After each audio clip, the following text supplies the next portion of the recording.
Hello everyone, welcome back to NetThing 2020. My name is Melody and I will be your MC for today.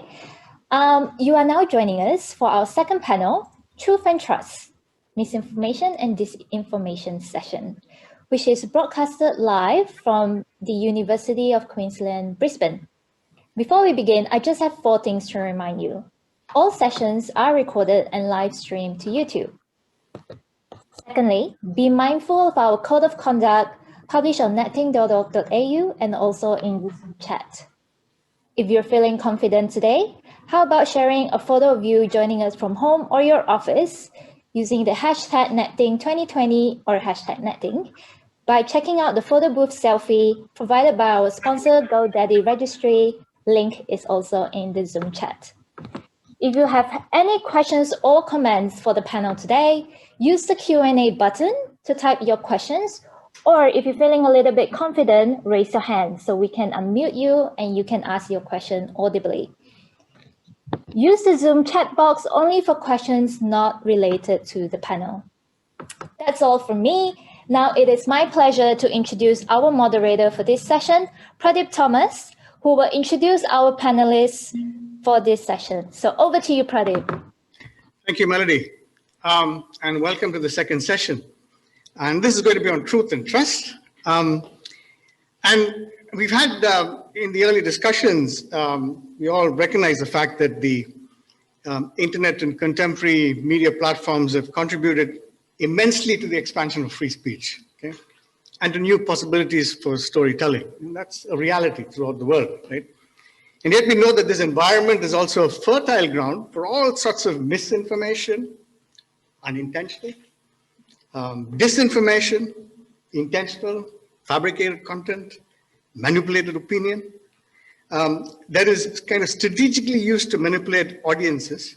And of course, you have malinformation such as hate speech as well, right? So you've got all these things floating around in the world today. So this particular panel will explore issues related to truth and trust online by focusing on some of the challenges facing journalism in a context characterized by disruptive platforms and technologies that have blurred the power and functions of news producers and news users. We've got a fabulous panel here today. By way of introduction, we have Professor Catherine Gelber, who is the head of School of Political Science and International Studies, and is an expert on issues related to free speech and hate speech. We've got Professor Axel Bruns, who's at the Digital Media Research Center at Queensland University of Technology in Brisbane, and who's carried out pioneering work on the interfaces between social media and digital democracy. We've got Professor Peter Grester, who's an award-winning journalist and UNESCO Chair in Journalism and Communications at University of Queensland, and Associate Professor Nicholas Kara, who is Deputy Head of School at the School of Communication Arts, UQ, and who's an expert on algorithms and their role in creating value in our contemporary society. So we've got this wonderful panel. And I want to kind of begin by a very kind of basic question. Why did we end up distrusting news media and relying on all media, on online alternatives? What happened? Why did that process begin? I'd like to ask Peter to begin that whole. Look, I think part of it's the fault of the media, part of it's the fault of the environment that the media is operating, the evolving environment. Let me deal with the things that are outside the media's control to begin with. It's no secret, it's no breaking news to say that the internet has completely disrupted or destroyed the business models for news organizations. And if you think about the way in which news operated in the past, the finance thing that paid for journalism was completely independent of the journalism itself. It was advertising, mostly classified advertising, which really didn't care a fig what the journalists produced. So you had a great wall of time that existed between the newsroom and the advertising department, which meant that journalists were able to operate relatively free of political or financial pressures or commercial pressures. Now, of course, that was always a flawed idea. It wasn't perfect, but it really helped produce the kind of journalism that was well financed, that was able to pay for highly experienced professional investigators and journalists, and that was able to prioritize news for its own editorial sake, for its editorial values. The breakdown, the collapse of that model has meant, and the rise of clicks and attention has driven journalism. Sorry. Sorry about that. Is that working? My apologies. The journalism, the environment is prioritizing the kind of journalism which rewards and encourages clickbait. A lot of journalists are pushing back on this. A lot of news organizations are fighting back. But the model still encourages that kind of journalism in a way in which I think is deeply destructive. In newsrooms these days, most newsrooms have a big board showing all of the stories that are up online and the level of engagement that those stories are generating. And you can see instantly when you change a headline or you change the top line of your story, the way that that affects the audience engagement. And the more the engagement, the more returns your newsroom is going to get. And in some newsrooms, they're actually rewarding the journalists for higher engagement, which encourages clickbait, encourages sensationalist journalism. The algorithms, I think, are pushing and prioritizing that kind of journalism as well. Those are the things that are outside of news organizations' control. But I also think that in our rush to try and generate news or generate incomes, news organizations have lost sight of the crucial need to maintain public trust. And so they've allowed those standards, those editorial standards, those classic editorial values to slip. There are things that we can do about that, and I think we can talk more about that shortly. But the other thing I think is the way in which, and I know that the conversation is evolving at the moment, but it's the way in which it's very difficult to make the distinction between good journalism and bad information, the kind of malinformation, the misinformation that we've been speaking about. And somehow we need to develop systems, we need to develop architecture that makes that distinction abundantly clear.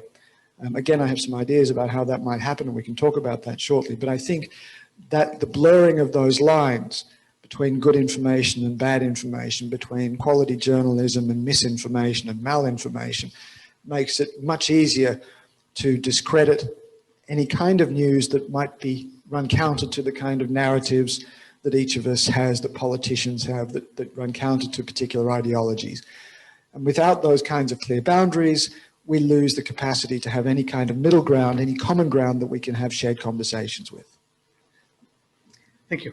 Axel, would you want to? Yeah, I would add to that, I think, if you're asking why have we lost trust in the media, in journalism, one question is also who we is, and I think there are lots of different local, regional, national factors ultimately as well in terms of how journalism is perceived by audiences. So in Australia, for instance, we have a highly concentrated media market traditionally. We've had a very small number of very large media organizations that control the majority of newspapers, of news outlets in this country. That almost necessarily leads to a limitation in the perspectives that are being covered. That may also be combined with the lack of diversity in newsrooms, of course. So again, there's a limitation in the terms of in the range of perspectives that are being covered, or at least being covered sympathetically in journalism as well. In other countries, the situation might be different. So the lack of diversity, for instance, certainly exists in a number of other countries around the world. The high market concentration is not unique to Australia, but certainly particularly pronounced in Australia. In other countries around the world, in a number of European countries, for instance, you've got much more diversity. You've got many more regional news organizations that operate in different regions in the country and so on. And so from that, you also get more diversity. You might also get more regional and local focus, which tends to be generating trust with news audiences as well. In Australia, of course, we've seen the very opposite drive, that local and regional news organizations have closed down or essentially are now shell outlets that just republish centralized content from their owners. So you get these sorts of factors as well that influence ultimately trust in the media in different countries. And the Australian situation is perhaps a particular sort of context that we also need to understand, and we also need to address in various ways. Now, what also happens though is that these sorts of limitations and these sorts of this lack of diversity ultimately in a country like Australia do also open up opportunities for other new publishers to come in. And we have seen that in Australia as well. I think I do want to acknowledge that there have been over the last decade or two perhaps a number of outlets that have emerged that are trying to do something somewhat different. None of them, or very few of them, have really reached a large audience. I mean, you've got outlets like Crikey, you've got the New Daily, the Saturday Paper, and various others as well that have really come along to try and do something different. And perhaps the most successful of those actually is The Conversation, which is something very different from traditional news coverage, obviously. And in some ways operates a little bit outside of the traditional news market, and in fact feeds into the traditional news market by providing content that can be republished by mainstream news organizations as well.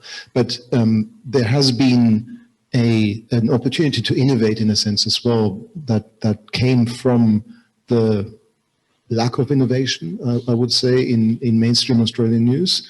Some of that obviously has failed as well. There have been a number of outlets that have come and gone. But I think with these sorts of market limitations, there's often an opportunity for new entrants to come in. And obviously, particularly the shift towards online news access, online news publishing has provided a great opportunity for these new entrants to come along and actually make their content available on a national, if not global basis. So I think that's an interesting development, but of course that at the same time, and so I'm sort of going back between the good and the bad here, but at the same time that also has opened an opportunity for people to exploit these opportunities, to exploit that new online market for news. And so we've seen the arrival, of course, also of mis- and disinformation outlets, of dedicated websites that are not really trying to do journalism, but they're trying to push a particular ideology, a particular agenda, or possibly even just to generate clickbait and get the advertising revenue from that. I think ultimately what we're seeing in that sort of environment is also simply a sign that the market, the online news market, is still very new and very fresh. I mean, we are still only 30 years now since the invention of the web, and since really the arrival of online news in a significant way, perhaps 25 to 20 years even. So this is still a very new market, and any new publication technology, this really goes right through the ages, has moved in this sort of boom and bust, and this sort of excitement about the new technology, but also then the exploitation of that technology by people who've wanted to exploit and who've seen business or political opportunities in doing so, and then gradually the development of a more stable kind of basis for how news outlets, particularly in these technologies, should operate. So I think we just need to recognize, I think, too, that we are still at a very early stage of these developments as well, even though it feels like a long time for many of us who've lived through this. But ultimately, we're really only 20, 25 years or so since the arrival of online news. And I don't think we can realistically expect all of these problems to be solved and to be sorted out at this point. Thank you. Excellent. Kath, would you like to comment on that, or will I? Yes, so I'll pick up on the point about the relationship between the technology and how we express ourselves, and that's not a new issue. That's a long-standing concern, that the methods through which we express ourselves as human beings materially affect the content and the mechanisms and how we express ourselves and how we situate ourselves in the world. And of course, Marshall McLuhan wrote about that very famously. But even much earlier than that, I have a lovely quote here about in the Phaedrus, Plato details a conversation between Socrates and Phaedrus, in which Socrates cites the story of the ancient Egyptian king Thammus's reaction to the invention of the art of letters. After Thuth claimed to have discovered a potion for memory and for wisdom, the king replied, "O most expert Thuth, one man can give birth to the elements of an art, but only another can judge how they can benefit or harm those who will use them. And now, since you're the father of writing, your affection for it has made you describe its effects as the opposite of what they really are. In fact, it will introduce forgetfulness into the soul of those who learn it. They will not practice using their memory because they'll put their trust in writing. You provide your students with the appearance of wisdom, not with its reality. Your invention will enable them to hear many things without being properly taught. And they will imagine that they've come to know much, while for the most part, they will know nothing. So obviously the idea that the technology through which we express ourselves has a material impact on how we know and as well as what we know is a long-standing concern in human history. But there are a couple of things that are particular to the digital age, I think, that are worth mentioning in the context of today's topic. The first of these is that the traditional, by traditional I mean kind of since John Stuart Mill onwards, defences of free speech are being challenged by the digital age. So one of the strongest defences in the literature for why free speech is important is its connection to truth seeking. And John Stuart Mill said, even if we don't discover necessarily the better truth, being engaged in having to provide justifications for the views that you hold is one of the purposes of free speech, and that can be described as truth-seeking, even if everyone doesn't agree on what the truth might be at the end of the conversation. He said it's important to hold one's views not as dead dogma, but to engage actively in being able to defend the views that one holds. And the cascade of misinformation and disinformation and clickbait and echo chambers and so on that we're experiencing in the digital age seriously undermines this particular defence of free speech, if not others as well. So another very common and important defence of free speech is self-autonomy and self-development, that it's through engaging in speech that we're able to develop our capacity to make decisions about how we want to live and what we consider to be living well. And there are plenty of arguments, again, related to misinformation and disinformation, that task is becoming harder. And then another, I'll stop on this one, but the other defence of free speech is its role in instantiating democracy, and that we need to be able to engage in speech relatively freely in order to be able to form opinions, not just about whom to vote for, but about what policies we might support and how we want to be engaged as democratic citizens. And it's through speech that democracy actually happens. And the misinformation and disinformation cascades within which we're all trapped, including some of which are algorithmically and bot-driven by troll farms whose interest is precisely the opposite of democracy, those things are really being undermined by the digital age. And so what we have instead is a kind of new conception of free speech, which is not reflected in the literature and which is not, I think, very valuable, which is that the idea of free speech amounts to more of it. Anybody should be, it's a volume type conception of free speech. We know this is implicit in how online behaviour occurs, nobody's explicitly making this argument. Well, some people like Trump are. But the scholarship isn't explicitly making this argument. But the implied argument in how we talk to one another in the digital age is that free speech means you should be able to say whatever you want, whenever you want, to whomever you want, and that the more speech we have, the more evidence there is that free speech is being protected or enhanced or enabled. And actually that's the opposite of the case, because when that speech is manipulated by bot-driven misinformation cascades and clickbait, it's not helping us to make sensible, informed decisions about whom to vote for, or informed decisions about what policy we support, or informed decisions about how to make democracy work. In fact, it's undermining all of those things. So what we really have here, along with the technological changes, is a really fundamental challenge to the arguments and the conceptions that we've relied on for a very long time to justify and protect freedom of speech, as well as this sort of empirical challenge to what free speech is, where we're so in danger of forgetting that real free speech is about enabling as many people as possible to participate in its exercise. And that requires not hands-off, which is essentially what the internet is now, but that requires mediation, and that's what we don't have. Thank you. Nick. Thanks. I think just maybe to make 3 comments in addition to what we've canvassed already. And the first the first thought I have about trust in this conversation is that trust was already becoming a problem before the platforms come along. And so when we're trying to make sense of this declining trust in news and other forms of public speech, I think we have to place that set of social problems or questions as ones that precede platforms.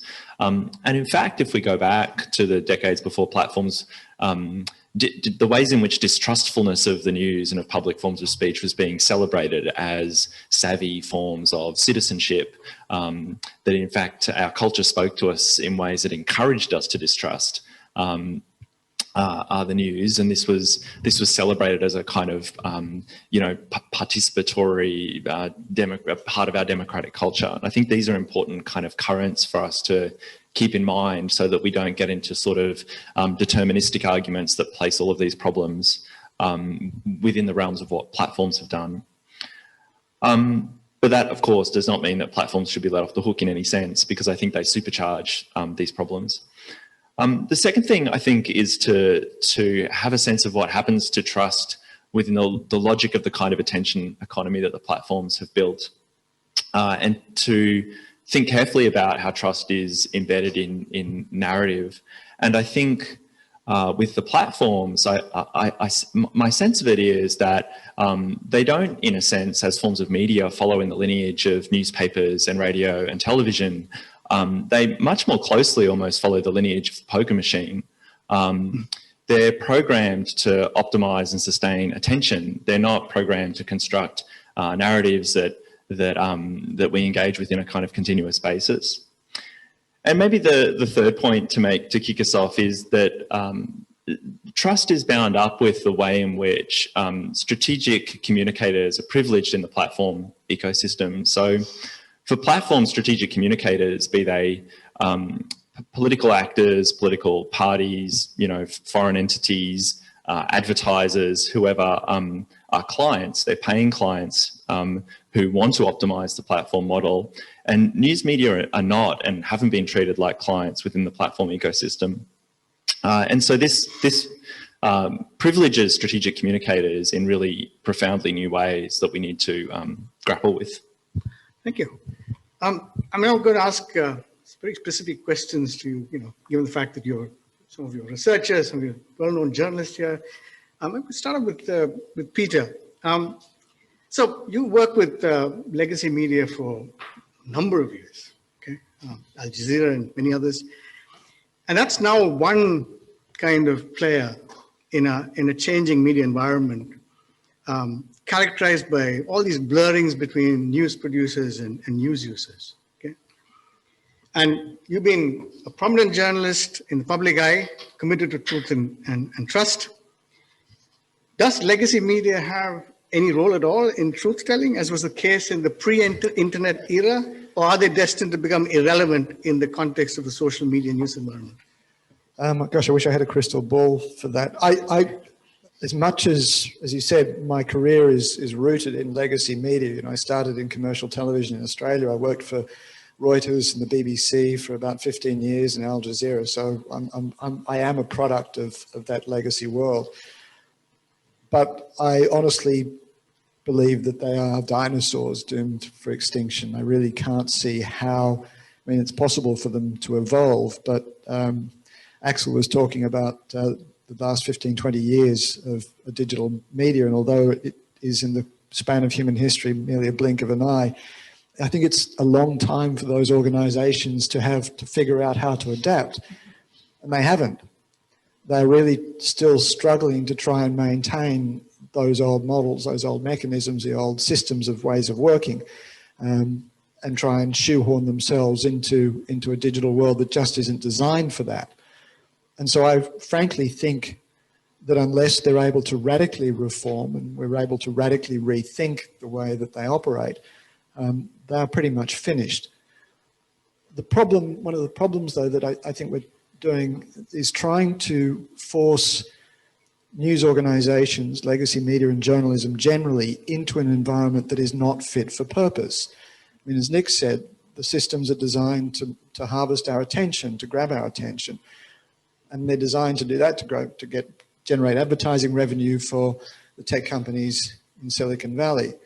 And they've done that very remarkably well. And honestly, I think the engineers ought to be applauded for being as successful as they have been, because let's face it, it's not as if they were deliberately trying to destroy society. What they were trying to do was make money, and they've done that remarkably well. But it's not designed to help us have good democratic conversations, good debate, to prioritize good information. And so I think we're not going to solve this problem unless we think about the ecosystem that news organizations and journalism and information is operating in. It needs to be designed for us because we've absorbed it so fully. It needs to be re-engineered. Now that's kind of radical thinking, I know, and I'm not an engineer and I can't give you answers to exactly how it needs to be re-engineered. But I honestly think the day that if we simply continue to assume that the ecosystem that we're operating in, the digital world that we're operating in is just a kind of natural given. It's a piece, it's like almost as if it's the way evolution has unfolded. If we keep working on that basis, then we're in real trouble. We need to say the system has to be redesigned for the people who use it most, and that is every one of us, rather than designed for monetizing information. If we can do that, then I think we can create a system that actually helps support good journalism. When you do that also, I think you'll find that news organizations, whether they're legacy media organizations or new creative outlets, will find a way to flourish. At the moment, we just don't seem to have that. Thank you. Axel, it's good for me to go on from Peter to you, because in a sense, you've been very supportive of this new media environment, right? And you've also argued that there needs to be this wild flow of messages, right, in some of your writings. But you strongly believe that these wild flow of messages is critical to democracy, right? I wonder what your thoughts are on this kind of profusion of social media talk and speech in, for example, the context of the COVID-19 infodemic. Are wild flows healthy when objective information is required? Thank you. That's a nice, sharp question. Look, in the first place, I think the ability for members of the public, for ordinary citizens to communicate amongst each other is crucial to democracy. I think I genuinely believe that. I think, and I've been, as you say, I've been very supportive. I've been very interested in the uses that people make of social media technologies, of other online technologies for having that communication that is actually amongst them rather than facilitated for them by journalists, by politicians, by other elites in society. So there are benefits from these technologies enabling people to have these conversations amongst themselves. What I and many others, I think, have not foreseen as much as we perhaps should have, however, is also the immense energy of people who are trying to divert and subvert those processes of communication to their own ends. And that's the populists, like Trump, like others. That is, state interests, certainly, the bots and trolls, if they're run by state interest, but also by commercial interests that you've talked about as well.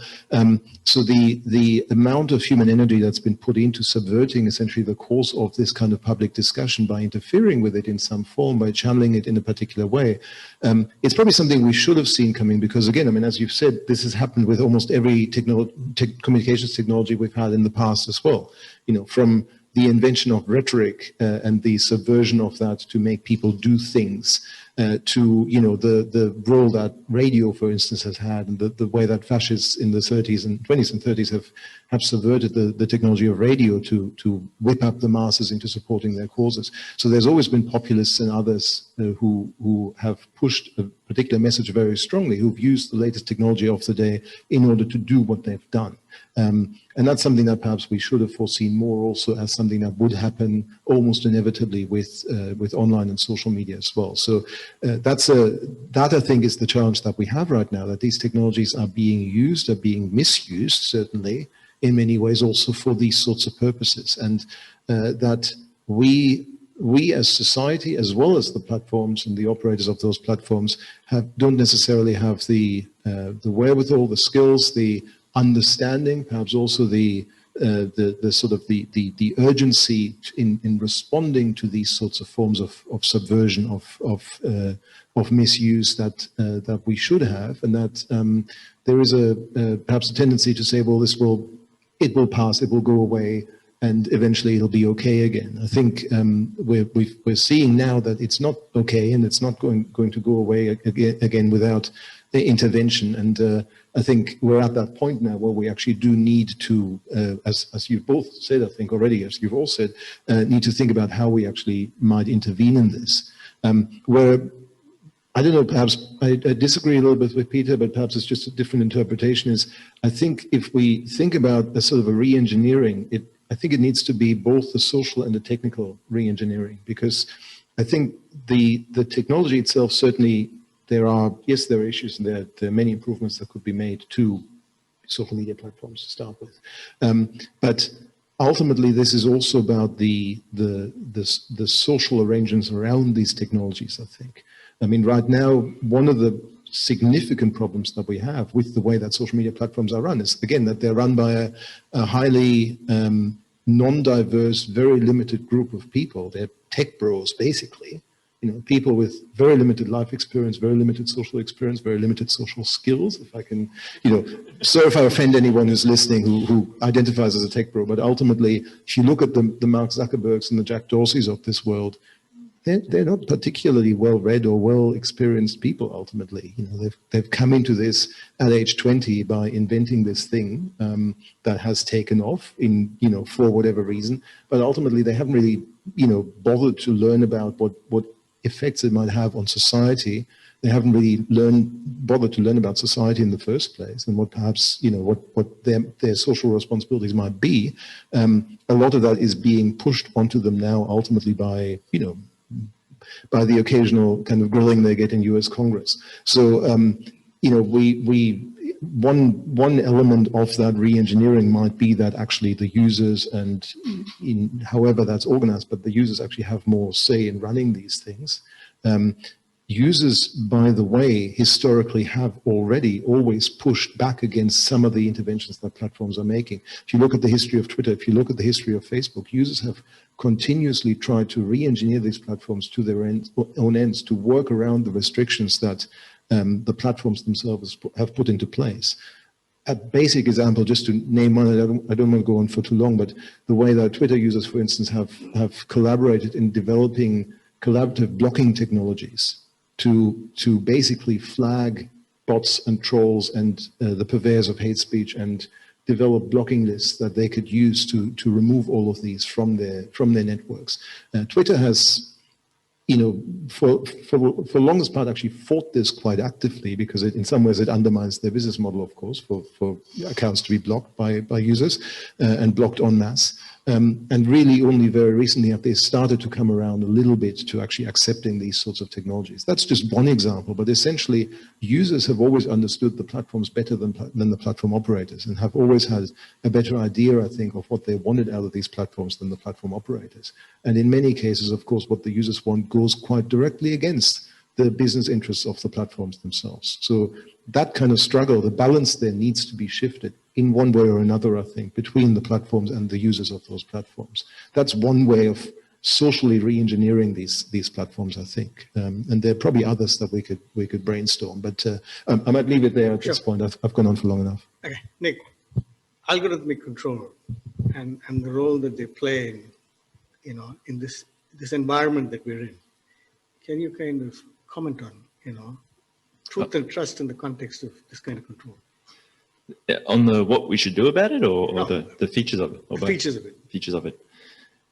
I think, I mean, when we're thinking about the algorithmic nature of these systems, what really looms large for me is that these are, particularly if we're talking about the big platforms, is that these are advertiser-funded engineering projects. The capital that is poured into these platforms over the last, really substantially the last decade, comes either from venture capitalists who see an advertising machine being built that's going to pay off, And then once the advertising model formalizes, from the advertisers themselves. And I think this makes them unique in the sense that you have a form of media here that's built in the interests of advertisers from day one, from the ground up. It doesn't have, as Peter mentioned, this great wall of China between editorial and advertising in the news business. Well, there was never an editorial culture on the platform there at the beginning. And this for me is the kind of crucial lens through which to understand the algorithmic culture then of the platforms. Because what advertisers want is the ability to identify targets. Like long before we had platforms, you had the advertising industry trying to figure out ways to translate everyday life into flows of data that they could optimize in real time. Advertisers had a good sense of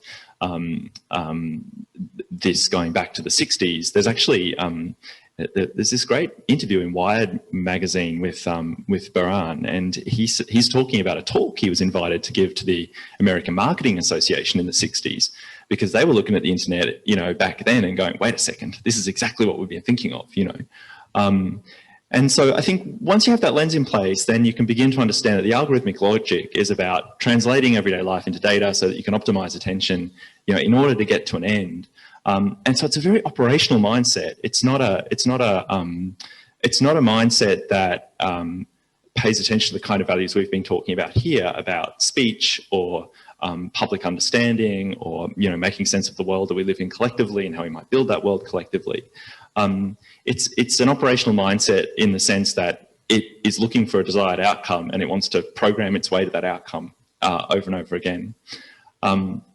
And so when we come along and try to, in a sense, say, what about public speech? What about public culture? What about news?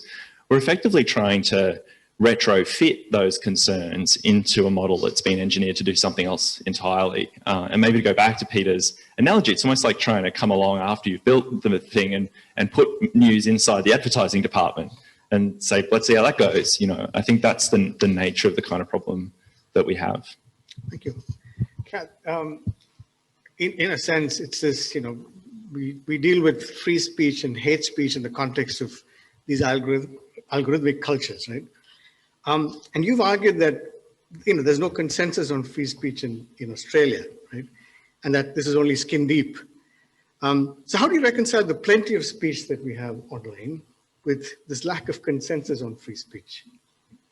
I think they're very easily reconcilable through the idea that most people have no clue what free speech means, why it's important, why it needs to be protected, and what it actually means to protect free speech in the sense that I spoke about before, about enabling as many people as possible to participate in meaningful ways and in informed ways, and that actually requires mediation and regulation.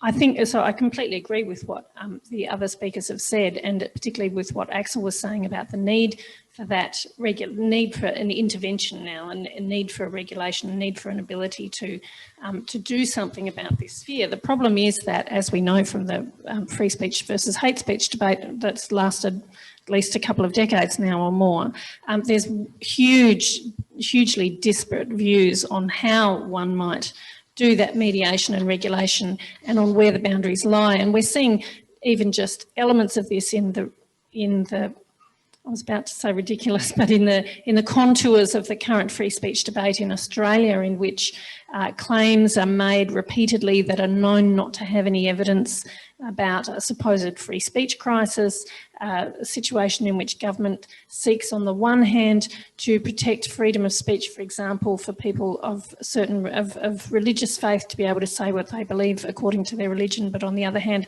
shuts down speech when it suits it, particularly around protest, for example, and in excessively overbroad counter-terrorism laws, and in the migration space, around discussion around asylum seekers and around our detention centres that are operated by the Australian government. So we have this incredibly sort of complex public debate that reflects that people think free speech is important, but that they widely disagree on how to ensure the majority of people can participate in a way that enables us to have the kinds of conversations that we need to have. And we see this as well in the platforms, right? So Facebook implemented a new oversight board. The European Commission has a code, a new agreed code amongst its member states on the need to, and a code agreed with the platforms on the need for the platforms to take greater action to remove content that is deemed illegal under the various laws in Europe,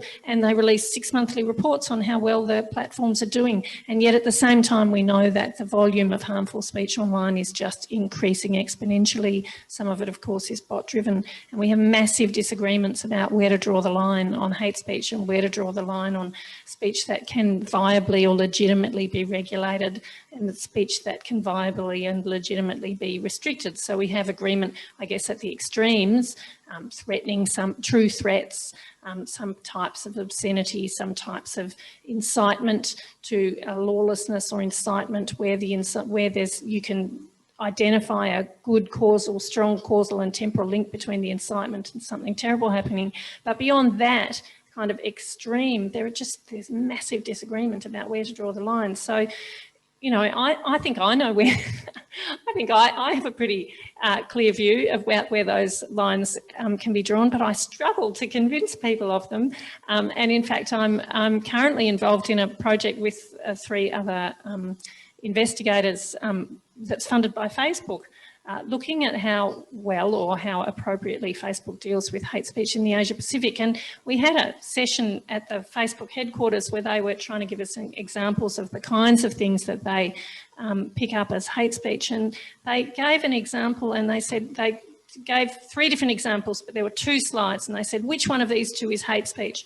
And the first one, I said, well, neither of them. And they said, oh yes, this one is. And I said, no, it's not. And then they had another one. So we just couldn't even, you know, the head of policy for Facebook Australia and I couldn't agree on whether something constituted hate speech or not. And part of the reason for that is the algorithms, right? So Facebook and the other platforms want to be able to do this algorithmically. And to do this algorithmically, you need an algorithm that applies worldwide to the same type of content. And that is the antithesis of how you identify hate speech, because identifying hate speech requires deep knowledge of the context. And so the targets of hate speech are different in each country, and the ability of a community to be vulnerable or the ability of a community to enact hate speech differs from country to country. Even if you take a broad category like LGBTQI communities, for example, even that differs from country to country, let alone more complex ethnically based or nationally based or racially based hatred.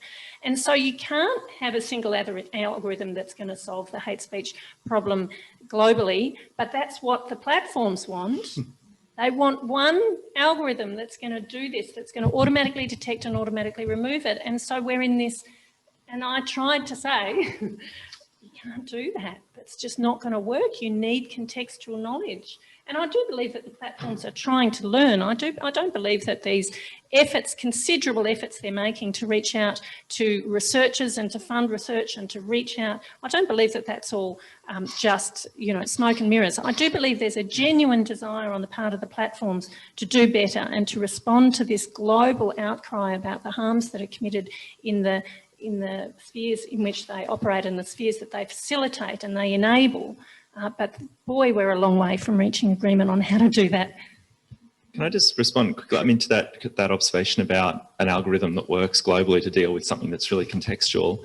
And I think the other piece of the puzzle here about that is that the kind of algorithms that advertiser-funded platforms have built only need to be right most of the time. Like, the logic is promiscuous and prospective. Like, if you're an advertiser, you just got to hit your targets enough of the time.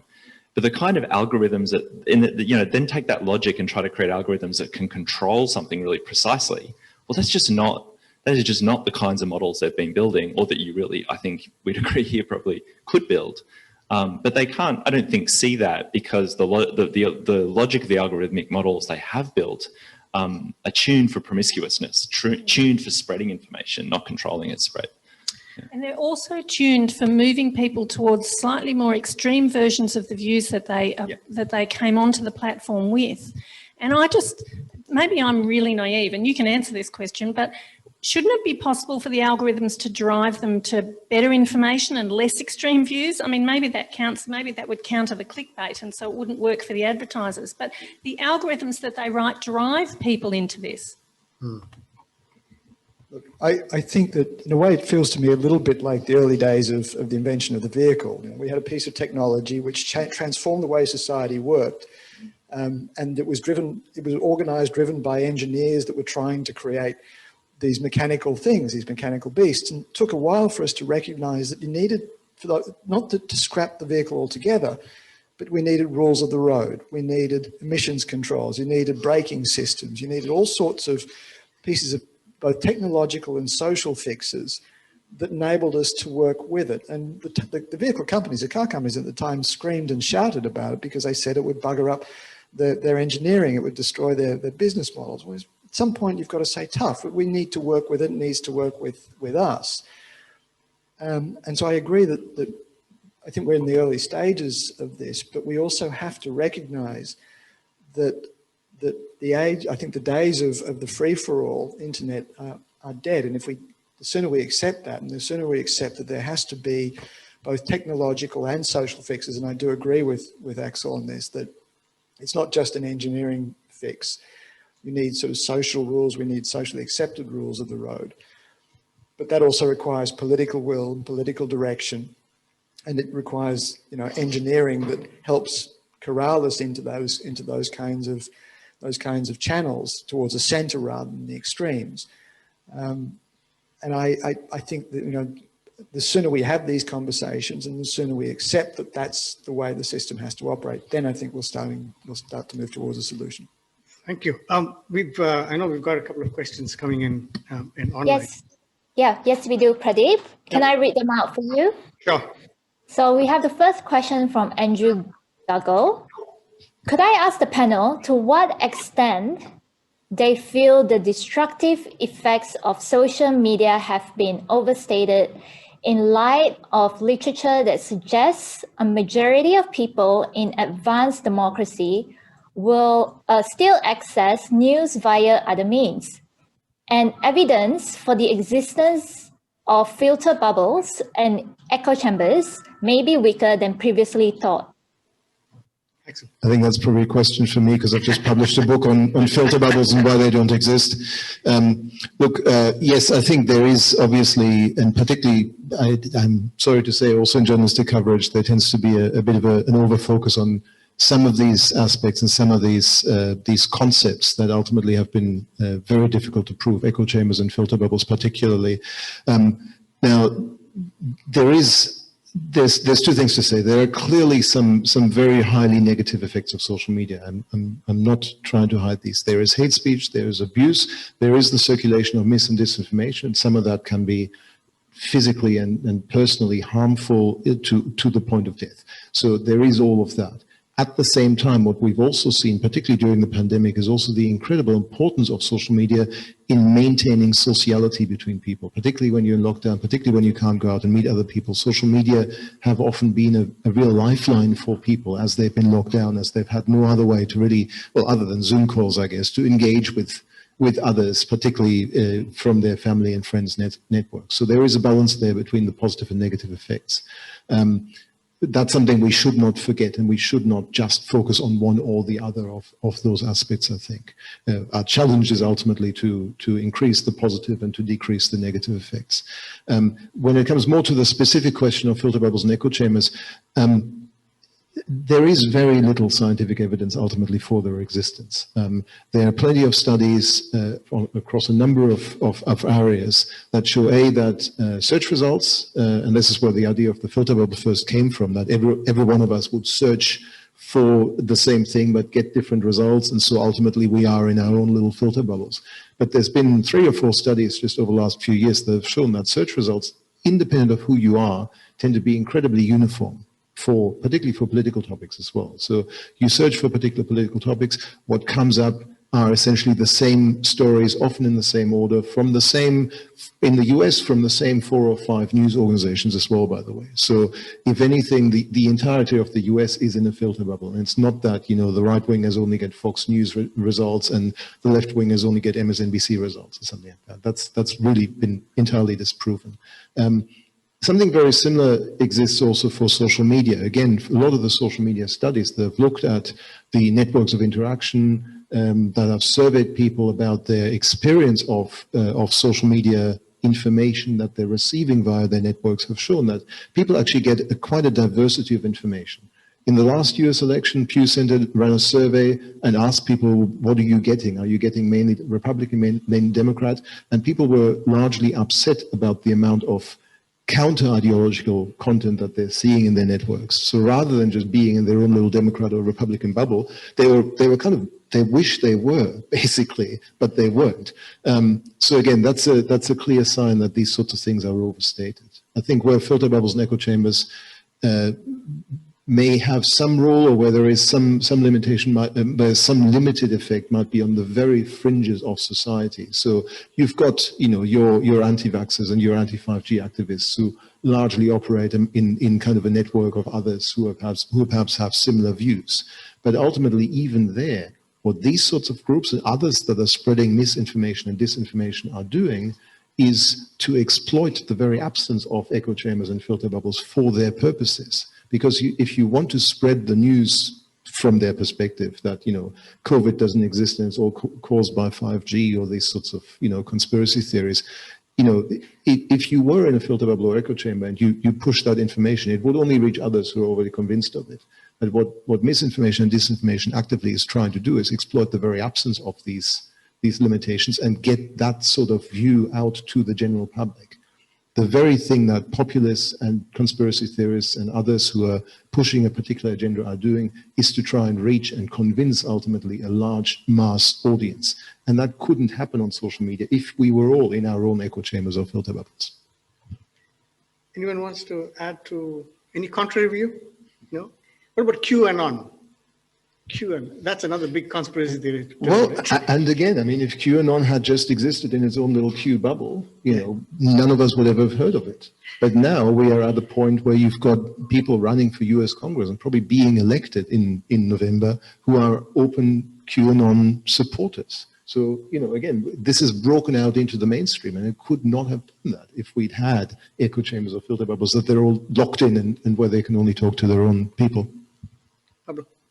Pradeep, we have one more question, and Jacqueline will raise her hand, so she will ask the question audibly. So Jacqueline, can you unmute yourself and go ahead to ask your question? Thanks, Melody. Hopefully you can hear me. So we've been talking a lot about trust. Something that I'm interested in, I guess, is things that come behind that. So thinking about something like fear and fear-based information and how much that influences people's willingness to I guess, seek different truths or seek different information. And it's just a bit of a question to the panel. I get the impression, you know, there's 300 of us on the conference today. We're preaching to the choir. We're all, you know, we're all on the same page. But for the broader masses, we talked earlier about the concept of, well, who is the we, as far as, you know, do we trust the media? And I wonder, you know, is there enough of a care factor in the broader community about this? And if not, how much of that is driven by fear and people's reluctance or people's willingness, maybe rather, to trade off things that they're fearful of, and that might be coming through misinformation or through false news, versus people's willingness to fight for their freedoms and to fight for access to information and freedom of information. So just a general question to the panel about that fear factor and how much that drives or influences people's level of trust, and more importantly, people's level of willingness to do something about fighting for freedoms and to protect and instill trust. Gosh, that's a huge question. Let me preface this by saying this is not an area of my expertise, but one of the things I think that we tend to do is I think we tend to seek out information that confirms our worldviews. And we tend to reject information that challenges the worldviews. And by that, I mean the kind of underlying fundamentals of how we see and understand the world. I think a good example is the debate around climate change, which if you have a worldview of independence, if you believe that the importance of the individual, that the primacy of the individual, then anything that requires collective action becomes a difficult thing to accept, and collective responsibility is a difficult thing to accept. And so you're less inclined to accept climate change and the responses that are required for that. And I think in a lot of ways that cuts into the kind of fear factor, that it's very difficult, it's quite challenging to accept things that challenge that worldview. But we have to find a way of exposing people to those kinds of ideas, those kinds of challenges, because those are the things that will get us out of or that will bring us at least into the centre. And I think that the tendency for fear to be used is the fear that exploits those kinds of worldviews. That's the way the populists have operated, by playing to those fears, by exaggerating those fears. As a journalist, you know that any story that, the classic slogan, if it bleeds, it leads, is all about fear and kind of visceral responses to things. And so we're in a world that still, that exaggerates, supports, prioritizes that kind of information. I just think we need to think very carefully about both using that, but also finding, re-engineering, redesigning a system that reduces that impact. Anyone else wants to comment on? Okay, we've got a question from the floor. Yeah. Yeah, thank you, Pradeep. I was just trying to make sense of the concepts that I've heard this morning. So somebody talked about social re-engineering and technological re-engineering, but I guess one of the key things that we need to consider is that there are a lot of interest involved. And earlier, somebody talked about mediation. And I'd like to know, how does mediation look like? Where do we start? Who should do it? And who will lead? Again, a very large question. It has started. The platforms are engaging. They're engaging with academic research. They're engaging with supranational organisations, international organisations like the European Commission. They're engaging with governments.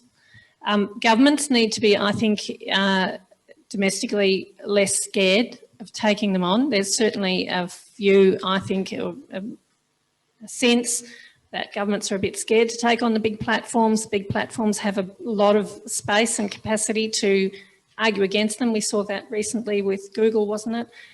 Taking the Australian government to task over a proposal that the Australian government made about paying for content. So governments are a bit scared to take on the platforms, but they need to. And then actually, again, this is kind of contrary to what's actually happening, but I still, maybe it's the only way I can get out of bed in the morning is just being a continual optimist, but I still do think that we need to find ways of getting clarity in the conversation around the categories that we're talking about, around what is hate speech. I was looking at some of the community reports. There's been a huge there's been a European report and there's been an Australian New Zealand report, and the Australian component was run by the E-Safety Commissioner into people's experience of hate speech online. And they used the definition that the Australian E-Safety Commissioner used and that the New Zealand equivalent used were slightly different. And I can't remember which one was which now, but one of them was just so broad. It was extraordinary. And yet they're asking people, what have been your experiences of hate speech online? And then they're using this definition that basically is anything that made you feel bad. And we can't have that. We can't possibly find a way to mediate and regulate the harmful content online if we say anything that makes anybody feel bad or anything that's mean or nasty is hate speech. That's clearly not hate speech. So it's partly that. And then it's partly the restoration of civil discourse in the sense that, yes, we can disagree with one another. Disagreeing with somebody doesn't constitute harming them or hurting them and shouldn't even necessarily hurt their feelings. So it's really kind of multi-layered. It has to be the platforms engaging, it has to be government being prepared to take on the platforms, it needs to be communities being prepared to engage with all of those levels, and and sort of reinstitute the parameters of civil discourse, but online in a way that makes sense. And yeah, in some areas we do need much more stringent regulation than we have. So it's complex, but it's started, and I guess I have hope that if we've started, that maybe we can continue this really important work. The answer. Yep. We have a couple more questions in the Q&A panel if we want to go through them. Sure. All right, so we have one from Kevin Rennie. What is the role for educators in tackling these issues? Are there online resources for school or tertiary students?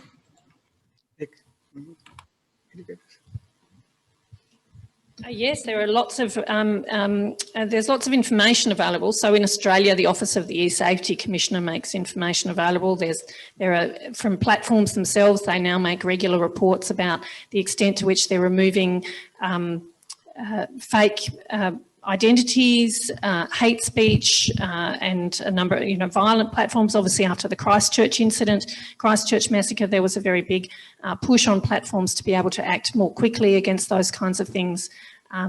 So yeah, I think those things are happening. Excellent. And really, in terms of education, obviously one big aspect of all of this is media literacy, online and social media literacy particularly. So really understanding, being able to detect where your information is coming from, what you're seeing in your social networks that's being shared, whether it comes from a reputable source or not, and how you would identify a reputable source in the first place.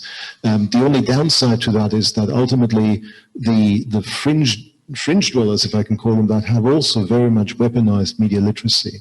So if you are on the far right in the US and you see something from the New York Times, you will automatically say, well, that's the New York Times, that's fake news, I know what that is, so obviously I don't believe it. So in some ways, the very processes, the very ways in which ordinary people use media literacy to distinguish between reliable and unreliable sources are also being used, just with different categories of what they think is reliable or unreliable by people on the very fringes of the political spectrum. So even media literacy has become a double-edged sword, unfortunately. I think all I'd add to this question is that an earlier generation of the kind of, I guess, curriculum in schools about social media focused really on young people's self-representation online, like being careful with their own information and careful with the ways in which they depicted themselves and so on. And I'm hoping the curriculum, I'm not particularly close to it, but I guess I'm hoping the curriculum is getting beyond that. It was very gendered, it was very classed, and it let the platform off the hook, because it made the subject often how you depict yourself rather than your kind of literacy of how the platforms operate. Thank you. Any others, Melody? Questions? Yes, we have two more, so hopefully we can run them through in 10 minutes. The next one is from Doreen Busolo. Talking about participation and mediation, on the other hand, we have populists and advertisers who are on the same space and who can easily sway the conversation to their benefit. How do we control this? How do you control it? No? Tough one. I guess what I like about this question is that, you know, there are kind of, in my sense of it, to be really, I suppose it's a crude distinction, but one way to approach these kind of questions of problematic forms of content on the platforms is to go down a path of kind of like an editorial path, a rule setting path, a moderation path. And that seems to be the path the platforms are most interested in.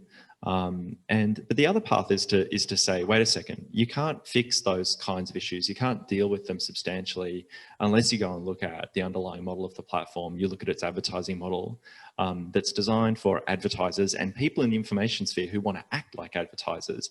And that's one of the things that populists are really good at. They adopt that logic and they weaponize it or they marshal it. So I think this is kind of what this question gets at for me, is that questions about how to regulate and what we're going to do about certain kinds of speech on the platform are not going to get very far unless they're fundamentally questions about how to regulate the advertising model.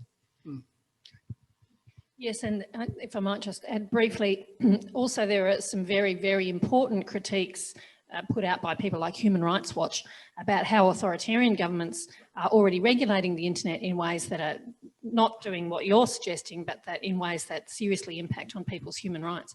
And so when we call for regulation, we need to be really, really careful that we're not inadvertently providing support to a model that is essentially authoritarian in character.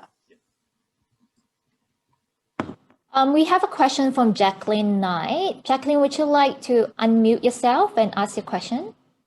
Thanks, Melody. So this is a question, I guess, sort of mainly directed at you, Nick. I sat in on a session on Tuesday night about the internet's environmental impact, and one of the speakers on there was from the UN, and he was talking about hard coding values, positive values into algorithms. And I wondered, can we code values like trust into algorithms that then consequently have a better influence or drive better behaviors of social media platforms? It's a great question, but it's a tricky one, and I guess why I balk at questions like this is they seem to take us down a very technical path of that here we are faced with what is fundamentally a complicated social and historical problem. Let's reach for a technical solution. It's about fixing the code, fixing the algorithmic model, and it just so immediately narrows the frame that it bothers me. So it's kind of like I guess I'm saying my reaction is in a sense to refuse that kind of question of, well, could you come up, like, I'm sure, if you say to a group of engineers, let's go to the moon, they'll figure out how to do it in a sense. So I think you could say to engineers, well, we want to code these kinds of ends into our system. Could we do it? Perhaps. But it's so fundamentally at odds with how these institutions are set up to run that it's hard to imagine how it works in practice for me, if that's not too confusing. Thanks. Peter, yes. I think there are social solutions that we could use. One of the ideas that we're playing with at the moment is certifying journalists with a kind of blue tick, the equivalent of Twitter's blue tick, for journalists that are verified by their peers, who are operating to a particular standard, whose work you can trust, and there's a complaint system where if you think they're not operating to ethical standards, their work can be reviewed. The point is that you have a core of people whose work is to a standard, who can be identified as trusted work, and create a kind of social value around that. Now, again, it's an imperfect system. There's a lot of discussion to be had around that, but that is the kind of ways where I think you can build in a core of trusted suppliers, trusted sources of news and information. Yeah, it's a nice example, Peter, and I think it's an example of like a recommendation algorithm is designed to prioritize certain kinds of content, and so if you then have the social convention of the blue tick, so people deciding these other people are reputable providers of information in the system, all the algorithm is doing is kind of prioritizing that actor, and so it's always that combination of a social convention with the technical operation of the algorithm, and you need to be thinking both parts of that all the time. Okay, so we're kind of winding down. We've got 5 minutes left, but just one final question for each of you guys. One of the things that internet governance is based on is this whole concept of multi-stakeholderism, right? So different communities coming together, having discussions, and coming to some kind of consensus on the way forward. So on the basis of all that we've discussed here, all the issues with social media and hate speech and all the rest of it, can you see possibility of different stakeholders coming together intentionally, deliberately, to discuss these issues, both small and large? Do you see possibilities for these kinds of multi-stakeholder initiatives making a difference in building truth and trust in the media? I think it has to happen. I don't think it's a question of whether it can happen. I think it's one of those things that has to happen, and has to happen deliberately and consciously. I mean, it feels to me as though these conversations are starting to happen organically. We're seeing documentaries. I mean, the Social Dilemma, the documentary on Netflix at the moment is a fascinating one, and it's sort of challenging the kind of the assumptions that were made from the outset in the design of the internet and the social media platforms, and it's creating these kinds of conversations, these multi-stakeholder conversations that you're talking about. But I think we have to also do it deliberately. We've got to organise forums like these that bring people together, and it's hard to see specifically what the outcome of those conversations might be. But I think we've also got to accept that you don't necessarily need to have that outcome in mind before you start the conversation. I think we've got to get these debates, forum, organisations, committees, parliamentary inquiries, call it whatever you want. We've got to get them going and trust that organically something will emerge from that. But simply allowing it to happen without intervening in some way, I think is not enough. Okay. I don't have a lot to add. I completely support what Peter said. I think it's also incumbent on those of us in the academy who work in this area to really do a lot of engagement and reach out to communities and to governments on this. I know we try. It's often not for want of trying, but that is more vital than it's ever been. Yeah, I think what I've recognised in some of the spaces I've worked in the last few years, particularly around questions of marketing of harmful commodities, gambling, alcohol, and so on, is the recognition that yes, this multi-stakeholder approach is necessary, but that importantly, the platforms are but one of the stakeholders, and so rather than us looking to them as the big thing that needs to be regulated or why can't they fix themselves, to rather kind of discipline them into the multi-stakeholder space and say, you are one of a number of stakeholders in this process, and you don't determine the rules for the process. And I think it's the recognition that that's what needs to happen, and now the business of how to make it happen this is where it gets difficult. Excellent. Final word. Yes to all of that, and I think with a particular warning to look at the inclusivity of those processes as well. So if we look at the case of even just individual platforms having some sort of multi-stakeholder process for redesigning or redefining how they operate, one interesting example, and this is something like Wikipedia, which for a very long time, since its inception almost, has had very strong engagement from its users in how the thing is run. And it's got a very complex admin structure from lower level to higher level admins and all the way through. The only problem with that, at least for the English language Wikipedia, less so perhaps in some others, is that the vast majority of the admins who are involved in this, who've got the time and the interest in being involved, tend to be white males. So there again, we still have a significant problem with inclusivity, with diversity, and really what that ends up meaning is that a lot of the debates, debates about how to cover particular topics end up being dominated by a very limited set of voices. And so that is something for any of these other platforms, if we have these sorts of multi-stakeholder engagements or at a broader level, that really needs to be part of it as well. So it's one thing to have a parliamentary inquiry, but it's also important then to have a really good representation of voices, for instance. These are the sorts of really practical questions that we need to consider. And also when we consider the platforms, by the way, we also need to already see them as quite multi-stakeholder groups, because Facebook, for instance, isn't a monolith. The more of the whistleblower kind of stories that come out, we see that there's huge debates even within Facebook going on between different groups, between the advertising group, between the moderation group, and then ultimately Mark Zuckerberg decides what he wants to do. Thank you. Thanks. Thank the panelists. Thank you, Pradeep, and also to all our speakers. Pradeep, would you like to say a few last words before I close the session? No, I think it's a wonderful session. I think there's a lot of food for thought, and hopefully we'll carry on discussing some of these issues in the afternoon and tomorrow. So thank you very much. We just have one comment that I will read out before I end this session. So Kathy Brennan, she said, I will also just echo Nick that you are seeing similar pushback from other areas of ethical algorithm work. So that's our last comment from our attendees. So thank you once again, Pradeep and speakers. Hopefully in the future, we can all be together physically again. If you enjoy this panel, how about sharing a tweet using hashtag NetThing or hashtag NetThing 2020? In the meantime, we will have a 45-minute lunch break. During this break, we will open up a Zoom meeting room for speakers and participants to socialize or even debrief, like what were some of your takeaways from this very, very interesting session, because, disinformation and hate speech affects all of us. So join us by clicking the link in the chat. Otherwise, we will see you back here at 1 o'clock, 1 p.m. Australian Eastern Standard Time for our next panel on Internet Infrastructure Security. Thank you all. See you back here soon.